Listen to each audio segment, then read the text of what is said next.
Welcome, adventurers, to the first of hopefully many release notes videos for ClassFinder2E.com. First of all, thank you to everyone who has checked out the site, left comments, shared it with others. I've got a lot of good feedback to go on. It seems to be pretty well received overall, definitely some things to work on. So we're going to go through on what is changed and what is coming up in the roadmap now. So first of all, I want to talk through the overall build approach for the project. I went with what I have known to come through work, the MVP, the minimum viable product approach for this. The example often given is if you were building a car, you build a frame, you get four wheels, an engine, and controls. That technically will move you from one place to another. What you don't do is build a frame, a radio, a windshield, power windows, engine, but then not have any wheels or controls. You've done more work, but you still don't have anything that can get you from one place to the other.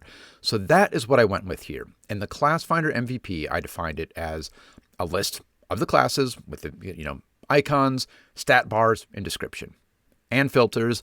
And then I did decide, actually, I was going to launch with just that, but I did decide that the tooltips with the descriptions should be part of the MVP because there was just so much to explain. I thought it was necessary.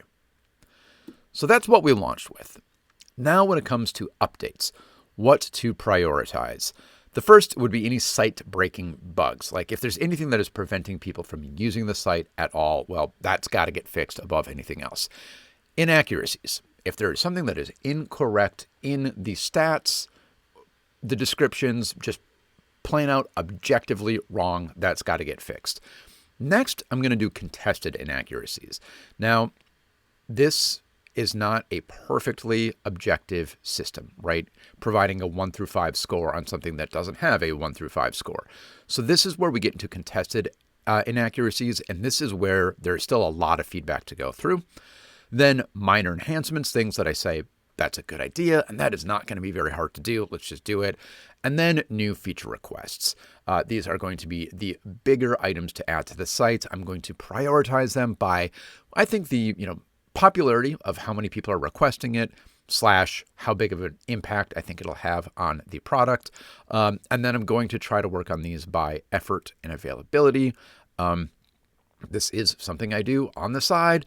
I have worked a lot at my actual job recently, like way too much. I hosted family for Thanksgiving this year. So there's a lot of other stuff going on. It might take me a while to get along to some of these things.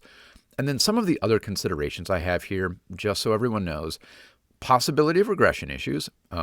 Already, I'll talk about some of the things I've seen there. And then ongoing maintenance.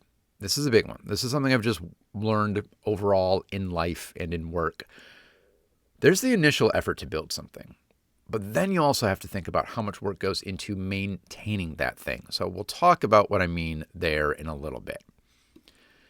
Continuing though, starting with what actually got updated with bugs.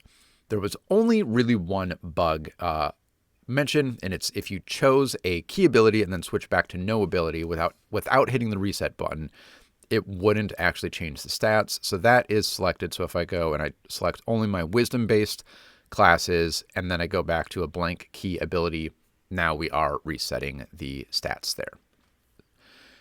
On to the inaccuracies. The Magus description said that it was strength or intelligence based. That is incorrect. It's strength or dex. This is already kind of a contested, but I agree that the investigator should have some magic due to the esoterica methodology. I'll admit, I didn't know that existed. That one slipped by me, so absolutely. Under the Bard's Healing, Soothe was described as a divine spell. It's incorrect. The Bard is a divine caster. I did it again. It is a occult caster, so it is an occult spell, not a divine spell. Replaced metamagic with spell shape. That is the new terminology. Kineticists only have light armor training. I said medium. And then due to that, I also bumped their defenses down to 3 rather than 4 since it is light armor only by default. And I did change the Bard's melee rating from 3 to 2.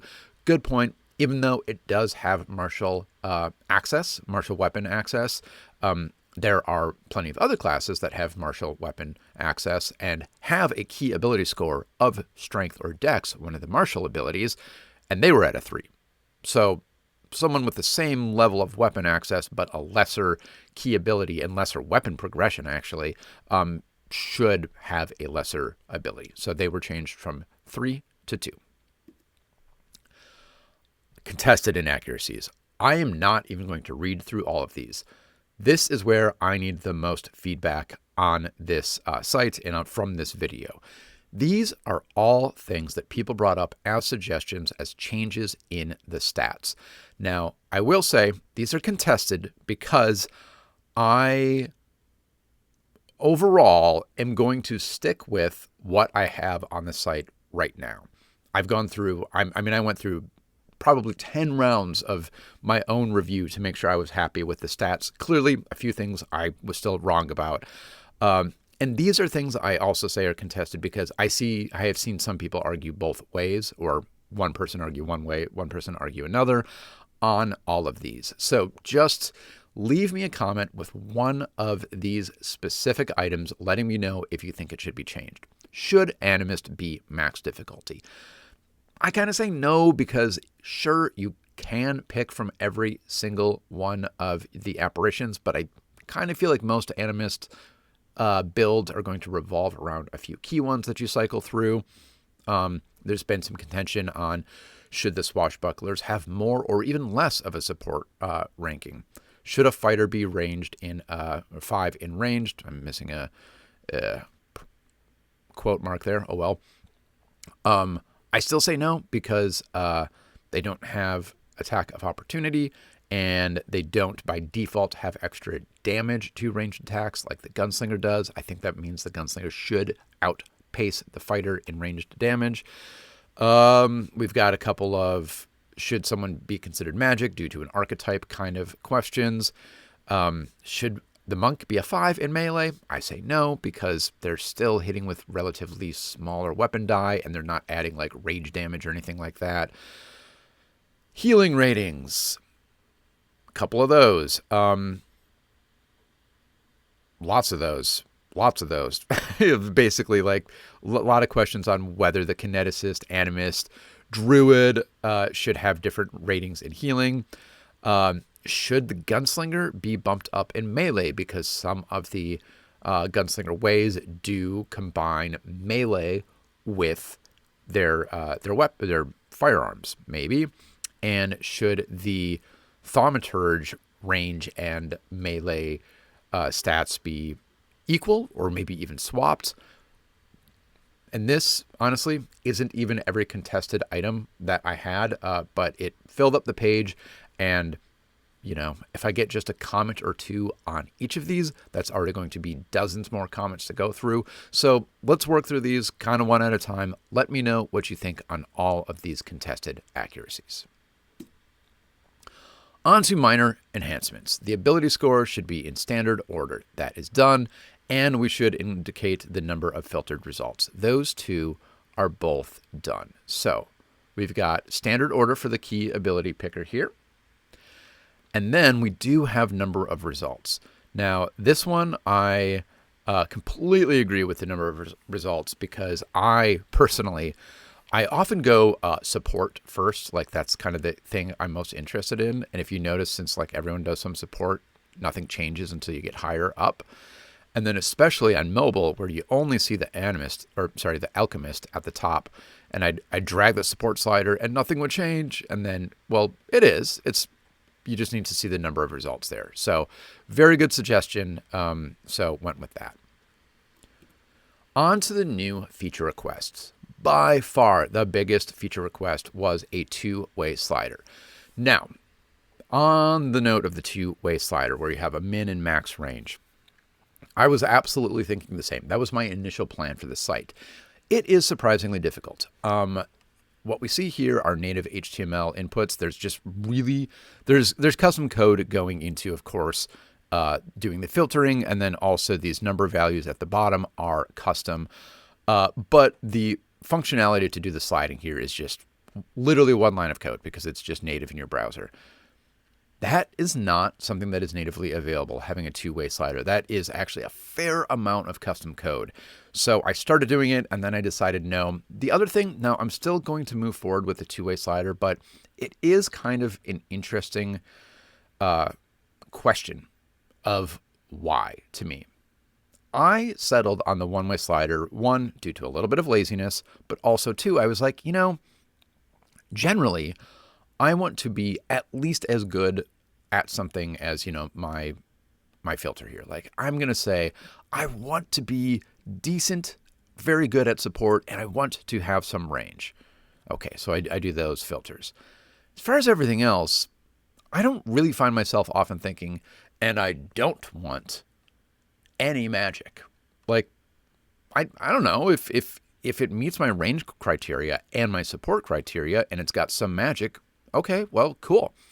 And if I really do say, well, I don't want any magic, I can see that in the pips. So I think it works as is, but due to the popularity of requesting the two-way pip sliders, that is something I'm going to do. I've already kind of started on it, actually. But as I alluded to earlier, regression issues. When I finished this work and then kind of rebranched the two-way pip slider on what I've done here, already got some errors with the two conflicting. So I'm going to work through that for another week or two whenever I find time, which is I don't know when. Other feature requests, adding a skills as a stat. I think that's a good idea. It's easy to quantify because you can I can say, anything that's going to have, I don't know, I'd have to double check, but like probably 10 or more skills right off the bat based on the average expected intelligence. So 4 if you're in base class, plus the number of skills that you get from the class and also your subclasses sometimes. Got to keep that in mind. And just numerically, I can divide everybody up into 1 through 5. So I'll probably do that. Other feature requests, and again, leave comments letting me know what you think should be the priority on these, or if you don't want to see these be implemented at all. A social or exploration stat. This is a maybe. There's already a lot going on, a lot of stats to look at, but exploration is an important aspect of the game. And right now, if you were saying, I want to be the face of the party, there's not really a filter for that, right? Kind of support, I guess, but not really. So I do think it makes sense. Leave me comments. Let me know if you think that's something that should get added. If you think that skills or social are both valuable to add. If they're not, just we'll see what everybody says and add it. On to other things. Subclasses. A ton of comments about this. Now, I'll be perfectly honest. I don't really see a clear path forward on this right now. Some classes don't have subclasses. Others have multiple subclass kind of pseudo options or build your own subclass. That makes it difficult to add standard subclass functionality to the classes. What am I going to do for an exemplar? There's how many icons? It's 20 something, and you can kind of pick and mix and match. Like, what do I do? Do I have, if I remember in my exemplar video, I calculated something like 1,600 unique possible combinations of exemplar. Do I put in 1,600 exemplars? Do I list out just the 21 items? That's already a lot. It also increases the amount of information on the site that I have to build and maintain by at least 50x, if not more, probably more. 27 classes, that's already a lot with all the stats. And now if we were to do subclasses, that adds up quite a lot. And then the ongoing maintenance of it is also a bit of a nightmare. When some of these classes get remastered, well, I'll have to update their stats and notes.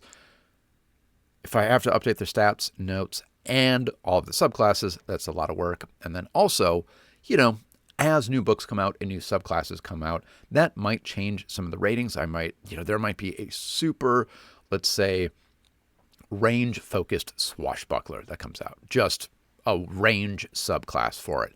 Well, I'll need to go update the range notes on that class. That's still easier than adding a full subclass entry. So I'm not adding this to the roadmap yet. I'm going to take care of the other things, and then maybe in the future we will add this. Again, let me know if you think this is so important that I should do it before anything else, but I'll be honest, I probably won't. Okay. And then as far as the couple of other things, there were notes to add a prepared versus spontaneous filter for spellcasters. Not a bad idea. Add a spell tradition filter. Not a bad idea. I mean, I do have the key ability filter, so I'd probably do something like the same for those. And then there was a comment about the stats should be community votes rather than one person's opinion. Well, first of all, leaving comments is community votes. That's what the contested inaccuracies are. That's what we're doing here. This is going to be more than just my opinion. Other people are chiming in. And then also, remember, I do have the ongoing project right now to do a class ranking. I will provide a link to that. And that is, by definition, a community project. And you better believe when that is done, I will be adding popularity as a stat based on those results. So that is going to be something that's in the, several months down the line roadmap for Class Finder when the class ranking project wraps up. Okay. I think that is it. And the one other thing that I want to add here is with new features, I am going to put these in a beta, a staging version of the site for review. And I'm going to share a link and a little login for that with members. So if you want early access to review and test some of the Class Finder options, consider joining the membership program. I will be releasing a members only post in a few days to maybe a week or so when the two-way pip slider functionality is ready for beta. So consider joining the membership, supporting the channel, and helping out Class Finder build into an even better community resource. Catch you next time, adventurers.